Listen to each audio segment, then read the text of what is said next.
En estas consideraciones sobre el Sermón de la Montaña, llegamos hoy al capítulo 5, versículo 8, que es una de las bienaventuranzas. Sé que alguno tal vez diga, si va versículo a versículo durante todo el Sermón del Monte no terminaremos nunca el estudio, pero voy a tomar con calma las bienaventuranzas y luego tomaremos partes enteras del resto del sermón para analizarlas conjuntamente. Dice así el Señor, capítulo 5 del Evangelio según Mateo, capítulo 5, versículo 8. Bienaventurados los de corazón limpio, porque ellos verán al Señor. Cristo está dando las características espirituales que tienen que manifestar o que deben manifestar los que son hijos del reino de Dios, o los que son hijos de Dios dentro de su reino. A diferencia de los religiosos, los creyentes experimentan un cambio profundo de vida que les hace distintos a los demás, no por práctica religiosa, sino por principio de vida. En los tiempos de Jesús, como he dicho varias veces, había personas muy religiosas como los escribas y los fariseos que aparentaban una vida de piedad, pero el Señor los comparó con sepulcros blanqueados, que tenían una apariencia bella por fuera, pero estaban llenos de suciedad por dentro. De la misma manera, muchos de ellos aparentaban externamente una vida de piedad, pero había corrupción moral y pecado en el interior de sus corazones. Ahora, Jesús quiere enseñar con la sencilla bienaventuranza que hemos leído la necesidad de una vida de limpieza personal para estar en comunión con Dios. Hay tres cosas en la bienaventuranza, lo mismo que en las otras bienaventuranzas. Primeramente tenemos la demanda, en segundo lugar está la condición y en tercer lugar está la bendición. Primeramente, la demanda. La sexta posición para ser feliz es esta: bienaventurados los de corazón limpio. Y la bienaventuranza va ligada, como notáis inmediatamente, en ver a Dios. De otra manera, para poder ver a Dios, para estar en comunión con Dios, es necesario un corazón limpio. Ahora, yo quiero llamar vuestra atención al concepto bíblico de corazón. En el sentido fisiológico, sabéis muy bien qué es el corazón. Esta máquina que está en la parte central del cuerpo y que es el motor que distribuye la sangre por los distintos órganos del cuerpo humano y por tanto es algo vital para la vida física. En sentido psicológico, al corazón se le llama el centro o el foco o el núcleo de la vida personal en el interior del hombre. Ahora, en el Antiguo Testamento, ¿cuál es el significado de corazón? Llamo vuestra atención a un libro que no sé si se lee lo suficiente, pero es un libro de sabiduría en el Antiguo Testamento, que es el libro de Proverbios. Y posiblemente sea el libro que más menciona el corazón y más lo vincula con ciertos aspectos de la vida personal. Por ejemplo, capítulo 2 del libro de Proverbios y versículo 10. La sabiduría entra en tu corazón y la ciencia sea grata a tu alma. Por tanto, corazón en el Antiguo Testamento es, entre otras cosas, el lugar donde se asienta la sabiduría. Pero también el corazón es el centro de la confianza. Capítulo 3, versículo 5. Fíate de Jehová con todo tu corazón y no te apoyes en tu propia prudencia. El corazón es el lugar que descansa confiadamente en el Señor. El corazón también es el lugar de la diligencia. Capítulo 4 de Proverbios, todo esto, versículo 23. Por encima de todo, guarda tu corazón, porque de él mana la vida. Es decir, de tu corazón salen las actividades que realizas con el cuerpo. Por tanto, ten mucho cuidado del corazón, préstale atención, para que lo que hay en el corazón, lo que sale del corazón, sea algo correcto. Pero en el corazón también se asientan las perversidades. Capítulo 6 y versículo 18. El corazón que maquina pensamientos inicuos. Por tanto, un corazón que descansa, que planifica la iniquidad, producirá actos inicuos en la vida experimental de la persona. El corazón es el elemento o el lugar donde se asienta la codicia. Capítulo 6 y versículo 25. No codicies su hermosura en tu corazón. La codicia, el deseo por algo, se asienta también en el corazón. Y el corazón es el lugar donde se manifiesta o donde descansa la astucia. Capítulo 7 y versículo 10. Cuando he aquí una mujer le sale al encuentro con atavío de ramera y disimulo en el corazón. La astucia que engaña está en el corazón. El engaño en el corazón también. Capítulo 12 y versículo 20. Proverbios 12:20. Hay amargura en el corazón de los que piensan el mal, pero alegría en el de los que piensan el bien. Por tanto, el engaño está también dentro del corazón. En el corazón está la necedad. El libro de Proverbios habla mucho de necedad. Capítulo 12 y versículo 23. El hombre cuerdo encubre su saber, mas el insensato publica su necedad. Y la congoja, la angustia, está también asentada en el corazón. Proverbios capítulo 12 y versículo 25. La congoja en el corazón del hombre lo abate, mas la buena palabra lo alegra. El dolor inunda también muchas veces el corazón. Capítulo 14 y versículo 13. Aún en la risa tendrá dolor el corazón, y el término de la alegría es la congoja. Muchas veces la vida del hombre se cansa y se produce en él el hastío. Y yo voy al libro de Proverbios y me dice que ese cansancio, ese hastío de la vida está en el corazón. Capítulo 14 y versículo 14. De sus caminos recibirá hartura el necio de corazón, pero el hombre de bien está contento con el suyo. Podría seguir por el libro de Proverbios, pero creo que estos ejemplos son suficientes. ¿Tienes mal humor? ¿Eres una persona malhumorada? ¿Te enfadas por cualquier cosa? ¿Tienes un carácter agrio? Mira dónde está el problema. Proverbios capítulo 19 y versículo 3. La insensatez tuerce su camino, luego se irrita su corazón contra el Señor. Mal genio y la envidia está también manifestada en el corazón del hombre en el capítulo 23 y versículo 17. Podría ir por el Antiguo Testamento y tomar más asuntos del corazón, pero Dios dice, antes del diluvio, que el corazón vio el corazón de los hombres y era continuamente el mal. Dejo el Antiguo Testamento y paso al Nuevo Testamento. ¿Qué es el corazón en el Nuevo Testamento? Bueno, en el Nuevo Testamento la idea es semejante.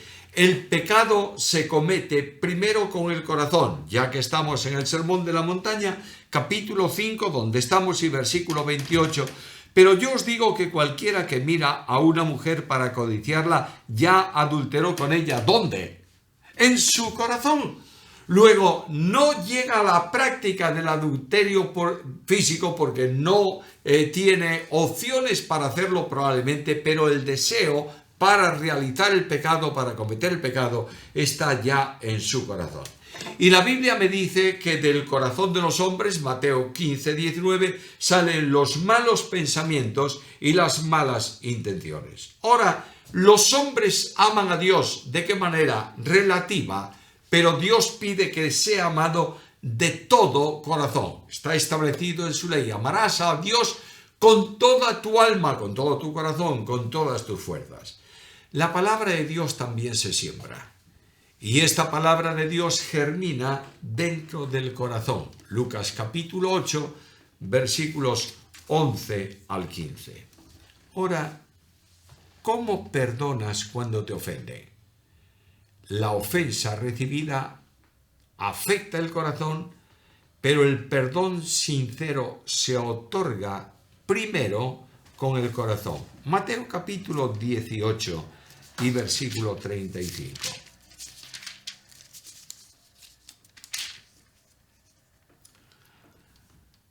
Así también mi Padre Celestial hará con vosotros si no perdonáis de corazón cada uno a sus hermanos sus ofensas.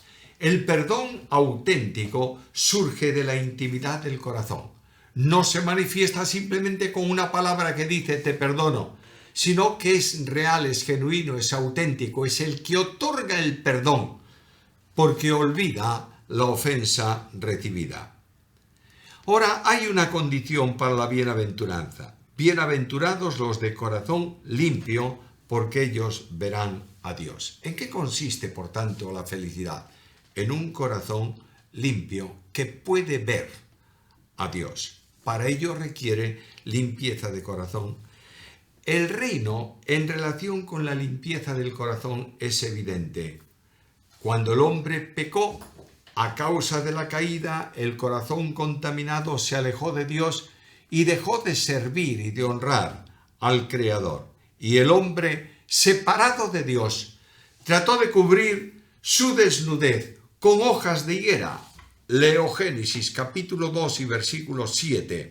Entonces fueron abiertos los ojos de ambos y conocieron que estaban desnudos. Entonces cosieron hojas de higuera y se hicieron delantales. No se trataba de la vergüenza entre ellos. Habían estado desnudos todo el tiempo hasta ese momento. Es una figura simbólica que tiene que ver con la vergüenza del pecador delante de Dios. Por tanto, el hombre trata de cubrir su pecado, su desnudez, con hojas de higuera. Un Dios santo no podía estar en relación con gentes contaminadas. La demanda para la comunión con Dios en el reino es una demanda de santidad. Leo el Salmo 24, versículos 3 al 6. ¿Quién subirá al monte de Jehová? ¿Quién estará en su lugar santo? El limpio de manos y puro de corazón, el que no ha elevado su alma a cosas vanas ni juró con engaño. Él recibirá bendición de Jehová y justicia del Dios de salvación. Tal es la generación de los que le buscan, de los que buscan tu rostro, oh Dios de Jacob. Solamente el limpio de manos y puro de corazón. Este era el problema que tenía Nicodemo. Nicodemo sabía que Jesús era el Mesías. Nicodemo sabía que el reino de Dios sería establecido por el Mesías. Si él quiere saber si es lo suficientemente limpio delante de Dios para estar en su presencia en el glorioso momento del reino. Y la solución que Dios apunta es limpieza de corazón, de manera que en el proceso de salvación se produce toda esta consecuencia. Primeramente, la promesa de Dios. Ezequiel capítulo 36, versículos 26 y 27. Os daré corazón nuevo y pondré espíritu nuevo dentro de vosotros y quitaré de vuestra carne el corazón de piedra y os daré un corazón de carne y pondré dentro de vosotros mi espíritu y haré que andéis en mis estatutos, guardéis mis preceptos y los pongáis por obra. Yo haré un cambio transformador en vuestras vidas para que podáis vivir una vida de santidad en mi presencia. La sangre de Cristo limpia al pecador de todo su pecado y la implantación de Cristo en el creyente permite que la vida de Cristo se haga vida en cada uno de los suyos para una vida de santidad.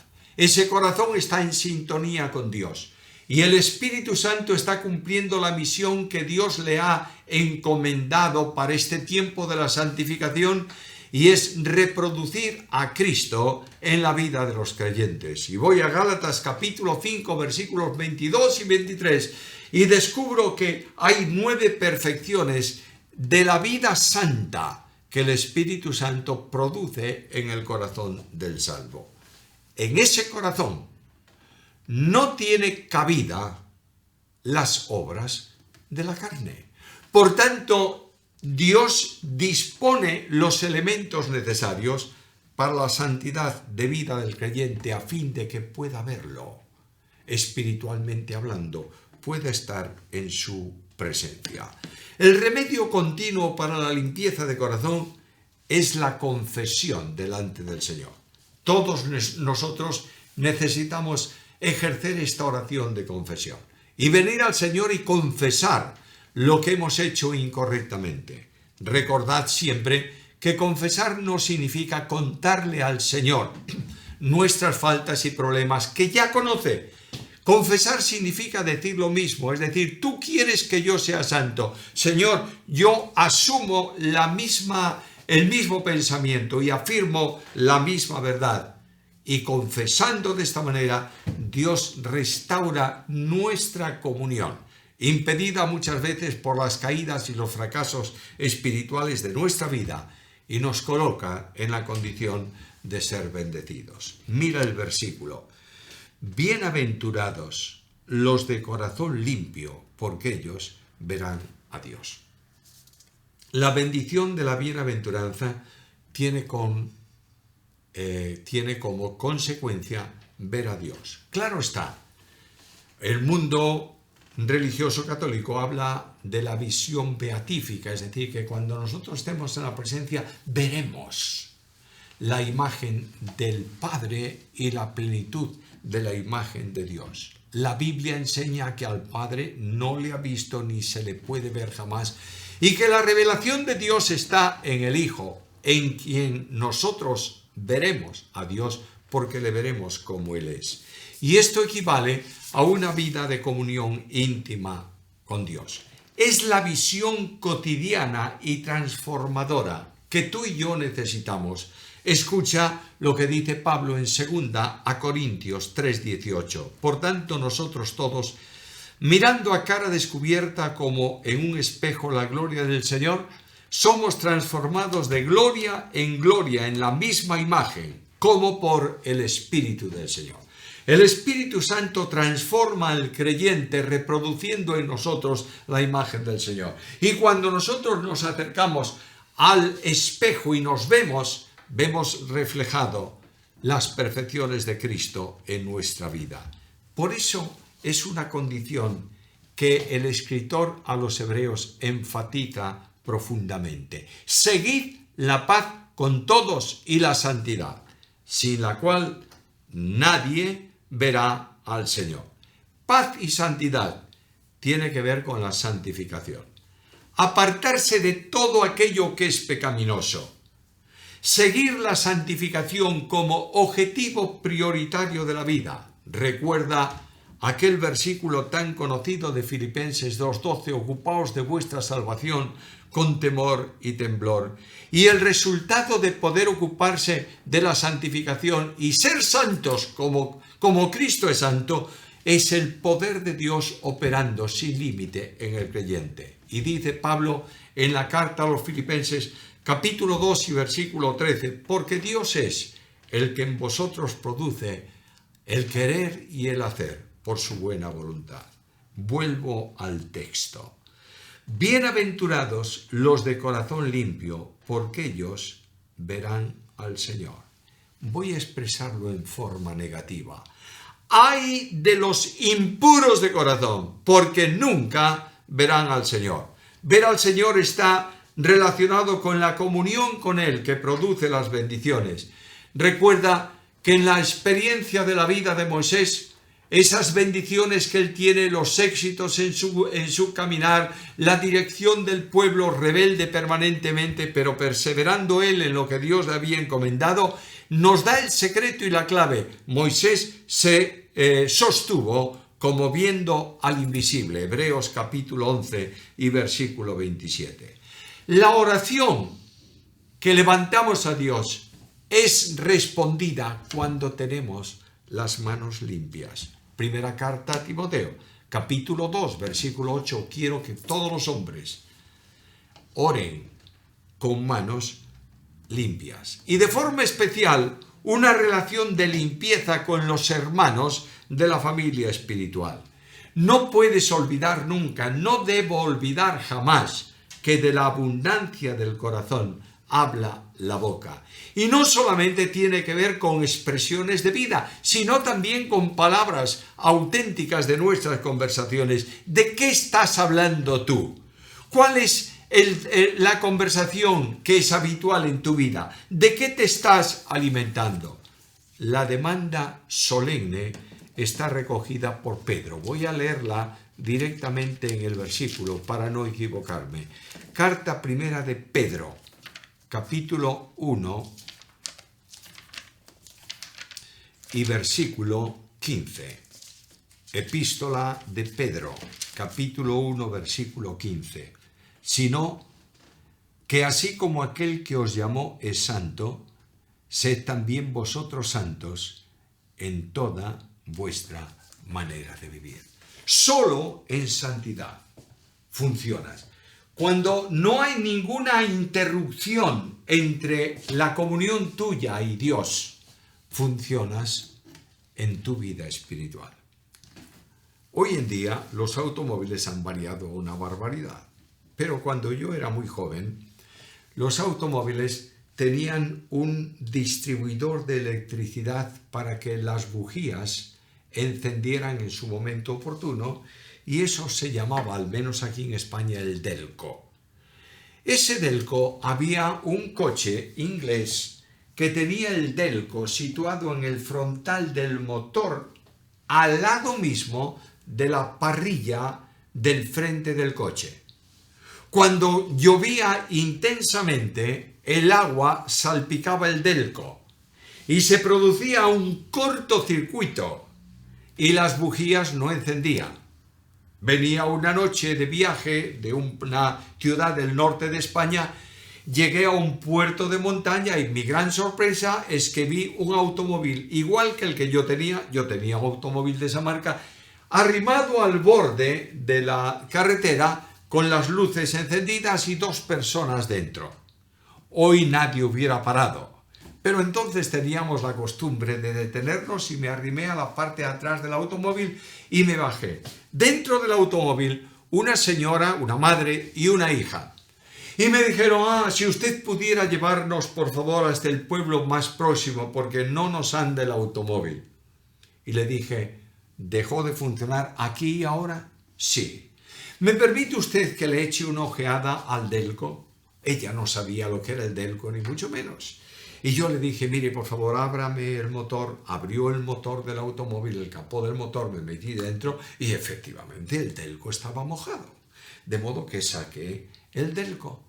Busqué un periódico que tenía siempre, yo llevaba alguno en el maletero, limpié ese Delco bien por dentro, lo dejé bien seco, lo puse un poquito al calor del motor de mi coche, ahí quietecito, y al cabo de un rato tomé la tapa del Delco, la puse en su sitio, la enganché con las clavijas y le dije a la señora, ¿quiere usted darle al encendido?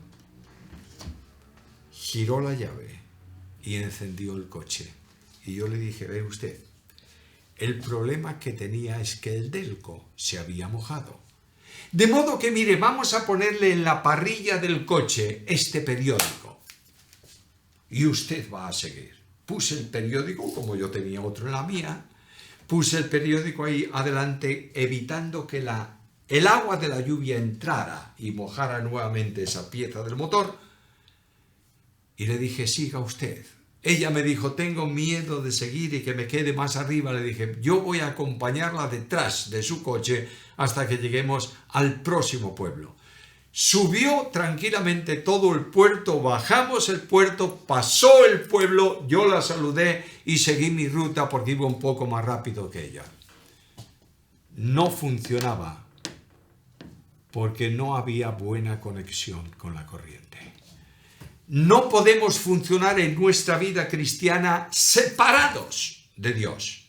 Y el problema del pecado El problema de las manchas cotidianas de nuestra vieja naturaleza impiden esa comunión.